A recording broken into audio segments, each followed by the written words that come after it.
Pemirsa, kondisi Jalan Ki Haji Azhari di Kelurahan 14 Ulu, Kecamatan Seberang Ulu 2, Palembang, dikeluhkan pengguna jalan karena lubang yang tertutup genangan air.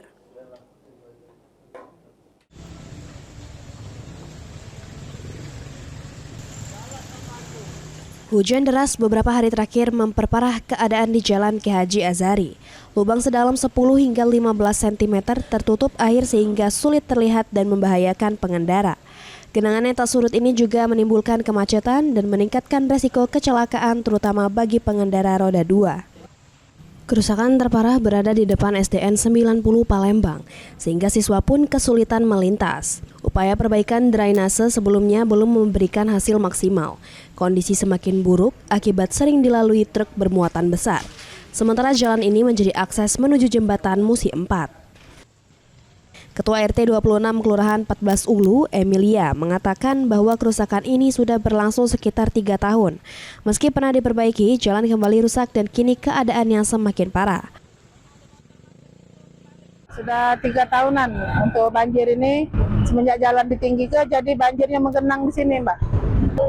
Akses jalan ini tembus dari Musim 4 ke seberang, lewat sini ke Nagaswida. Parah ini berlobang, jadi airnya menggenang di sini. Kita sudah lapor ke kelurahan, ke kecamatan, sudah lapor juga ke Pak Dewan. Ada orang PU juga meninjau tapi belum ada tindakan sampai sekarang. Ada sekolah di sini, kasihan anak-anak sekolah itu. Kalau banjir hujan kayak ini, nenteng sepatunya diangkat, dibuka dulu, dia nak masuk susah, nyeker. Warga lain, Towila, mengatakan genangan air yang tak kunjung kering membuat warga resah, terutama pada musim hujan seperti sekarang. Sian nggak udah sekolah, dan nggak begawe, lubang-lubang tak terjenguk men banjir main ya. Nah ya Allah cepatlah disembui dah. Nah pemerintah gacang lo, tolonglah kami nih, sian nggak udah sekolah, nggak begawe dah.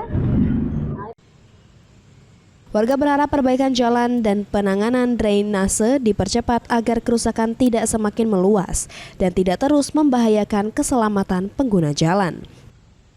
Muhammad Aidil, PAL TV.